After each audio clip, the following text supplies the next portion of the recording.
नमस्कार प्रेक्षकांनो, लग्नानंतर होईलच प्रेम मालिकेच्या आजच्या प्रोमोमध्ये नंदिनी अगदीच तुटून गेलेली आहे. नंदिनी इथे मानिनीला म्हणत असते, आई मी माझ्याकडून सगळे प्रयत्न करते, मला हे बाळ हवं आहे, पण माझ्याच बाबतीत एवढं सगळं का घडतं, मी एवढी अनलकी का आहे, ह्याचाच मला खूप राग येत आहे.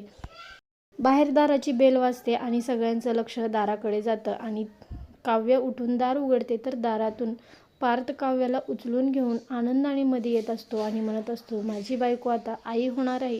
हत्तीवरून साखर वाटा. इथे सगळ्यांनाच खूप आनंद झालेला आहे, पण नंदिनीच्या चेहऱ्यावरती पुन्हा एकदा निराशा पाहायला मिळणार आहे.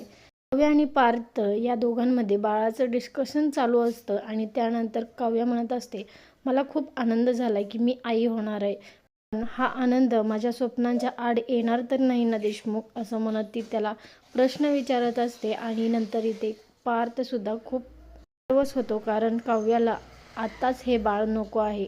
काव्य आणि पार्थ या दोघांमध्ये बाळामुळे दुरावा येईल का, पाहायला विसरू नका.